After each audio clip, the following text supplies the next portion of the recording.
আমন্ত্রণ এসিটিভির প্রভাস সংবাদে, সঙ্গে আছি সাবরিনা চৌধুরী। শুরুতেই জানাবো শিরোনাম। আবারও বন্ধ মালয়েশিয়ার শ্রমবাজার, আটকে আছেন ৩০,০০০-এর বেশি বাংলাদেশি। সমস্যা দ্রুত সমাধানের চেষ্টা চলছে বাংলাদেশের হাইকমিশনার। আনার হত্যা মামলায় আসামি সিয়াম নেপালে আটক, কাঠমান্ডুতে ডিবি প্রধান হারুনুর সহ 4 প্রতিনিধি। জড়িতদের শাস্তির দাবি স্থানীয় জনপ্রতিনিধিদের। রাত পোহালে শুরু টি-20 বিশ্বকাপ। 20 দলের অংশগ্রহণে ডি গ্রুপে বাংলাদেশের প্রতিপক্ষ দক্ষিণ আফ্রিকা, শ্রীলঙ্কা, নেদারল্যান্ডস ও নামিবিয়া।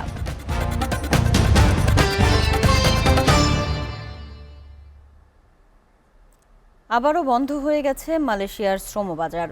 ভিসা পেয়ে কয়েক লাখ টাকা খরচ করেও মালয়েশিয়া যেতে পারেনি ৩০,০০০-এর বেশি বাংলাদেশি কর্মী। যারা যেতে পারছেন না তাদের যাওয়ার দ্রুত নিশ্চিত করার চেষ্টা চলছে বলে জানিয়েছে দেশটিতে নিযুক্ত বাংলাদেশের হাইকমিশনার শামীম আহসান। পরিস্থিতি পর্যবেক্ষণে শুক্রবার রাতে কুয়ালালামপুর বিমানবন্দর পরিদর্শন করেন তিনি। ইসমাইল সর্দারের প্রতিবেদন। বাংলাদেশের দ্বিতীয় বৃহত্তম শ্রমবাজার মালয়েশিয়া। দেশটিতে বর্তমানে প্রায় ১৫ লাখ বাংলাদেশি কর্মী আছেন। গত বছর সেখানে গেছেন ৩,৫১,৬৮৩ জন কর্মী। এই বছরের এপ্রিল পর্যন্ত গেছেন ৪০,৭২৭ জন। মালয়েশিয়া সরকার গত মার্চেই ঘোষণা করে ৩১ মের পর আর কোনো নতুন বিদেশি শ্রমিক দেশটিতে ঢুকতে পারবে না। সেই হিসেবে আজ থেকে আবার অনির্দিষ্ট সময়ের জন্য বন্ধ হলো এই শ্রমবাজার। তবে ভিসা ও ছাড়পত্র পেয়েও উড়োজাহাজের টিকিট সংকটে মালয়েশিয়া যাওয়ার স্বপ্ন ভঙ্গ হলো প্রায় ৩১,০০০ বাংলাদেশির কর্মীর।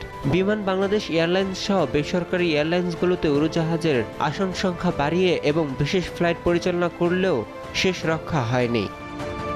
মালয়েশিয়া বিদেশি কর্মী প্রবেশের জন্য ৩১ মে সময়সীমা বেঁধে দিলেও মন্ত্রণালয় এ নিয়ে জরুরি বিজ্ঞপ্তি দেয় ১৬ মে। ফলে শেষ মুহূর্তে উড়োজাহাজের টিকিটের তীব্র সংকট তৈরি হয়। সময়সীমা শেষ দিনেও গতকাল শুক্রবার মালয়েশিয়া যাওয়ার বৈধ চেষ্টা করতে টিকিট ছাড়াই ঢাকার হজরত শাহজালাল আন্তর্জাতিক বিমানবন্দরে ভিড় জমান হাজারো মানুষ। কিন্তু শেষ পর্যন্ত যেতে না পেরে অনেকে কান্নায় ভেঙে পড়েন। মালয়েশিয়ার কুয়ালালামপুর বিমানবন্দরেও ছিল বাংলাদেশি কর্মীদের উপচে পড়া ভিড়। শেষ দিনে দেশটিতে ঢুকতে পারার আনন্দ থাকলেও ইমিগ্রেশন পার হতে অপেক্ষা করতে হয়েছে ঘন্টার পর ঘন্টা। ইসমাইল সর্দার, এসিটিভি, ঢাকা। এদিকে প্রবাসী কল্যাণ প্রতিমন্ত্রী শফিকুর রহমান চৌধুরী জানিয়েছে, মালয়েশিয়াগামী অভিবাসী কর্মীদের ভোগান্তি সৃষ্টির ঘটনায় তদন্ত কমিটি গঠন করা হবে। যেসব এজেন্সি দায়ী তাদের বিরুদ্ধে শাস্তিমূলক ব্যবস্থা নেওয়ার কথাও জানান তিনি।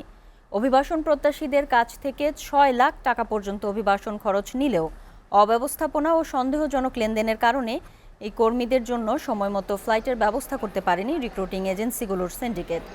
মালয়েশিয়ার সরকারের বেঁধে দেয়া সময়সীমা ৩১ মের মধ্যে রিক্রুটিং এজেন্সিগুলো তাদের টিকিট দিতে না পারায় গতকাল শুক্রবার ঢাকা বিমানবন্দরে শত শত লোক জড়ো হয়েছিলেন।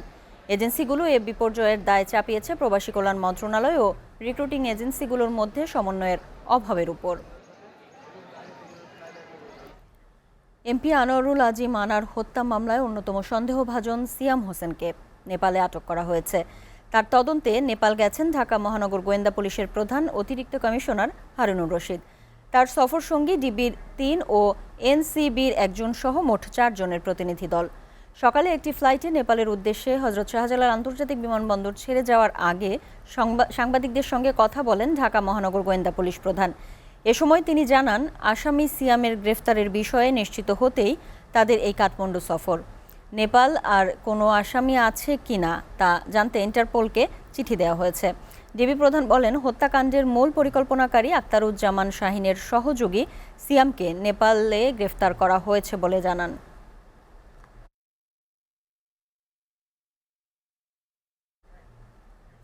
রাত পোহালেই শুরু টি-20 বিশ্বকাপ নবম আসর। স্বাগতিক যুক্তরাষ্ট্র ও কানাডার ম্যাচ দিয়ে শুরু হচ্ছে সংক্ষিপ্ত ভার্সনের এই ক্রিকেট মহারণ। রোববার সকাল 6:30টায় শুরু হবে উদ্বোধনী ম্যাচটি। এই প্রথম ২০ দলের অংশগ্রহণে টি-20 বিশ্বকাপ। 4 গ্রুপে ভাগ হয়ে খেলবে দলগুলো। এই গ্রুপে ভারত, পাকিস্তান, মহারণ সঙ্গে যুক্তরাষ্ট্র, আয়ারল্যান্ড ও কানাডা। বি গ্রুপের ইংল্যান্ড, অস্ট্রেলিয়া, নামিবিয়া, স্কটল্যান্ডের প্রতিপক্ষ ওমান। সি গ্রুপে ওয়েস্ট ইন্ডিজ, নিউজিল্যান্ড, আফগানিস্তানের সঙ্গে খেলবে উগান্ডা ও পাপুয়া নিউগিনি। ডি গ্রুপে বাংলাদেশের প্রতিপক্ষ দক্ষিণ আফ্রিকা, শ্রীলঙ্কা, নেদারল্যান্ডস ও নামিবিয়া। প্রতি গ্রুপের শীর্ষ 2 দল উঠবে সুপার 8 পর্বে। দুটি সেমিফাইনাল শেষে 29 জন ফাইনালের মধ্য দিয়ে পর্দা নামবে এবারের আসরের।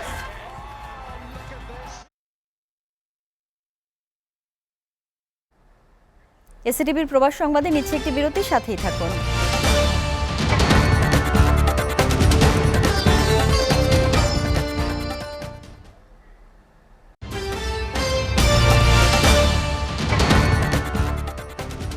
আপনারা দেখছেন এসিটিভির প্রবাস সংবাদ। ইউরোপে মানব পাচার বেড়েই চলছে।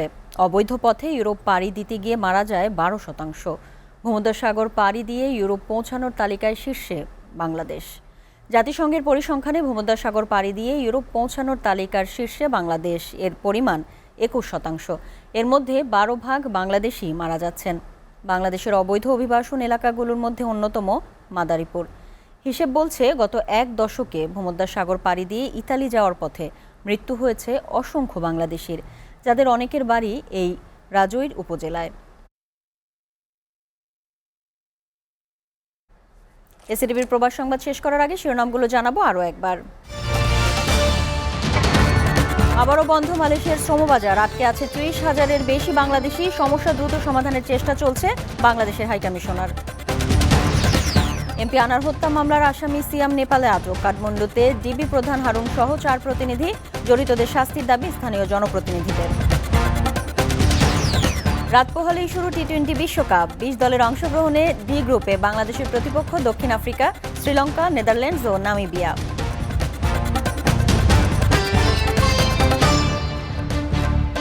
এই ছিল এসিটিভির প্রবাস সংবাদ। এসিটিভির সবশেষ সংবাদ জানতে ভিজিট করুন www.sctv.tv। ধন্যবাদ এতক্ষণ সঙ্গে থাকার জন্য।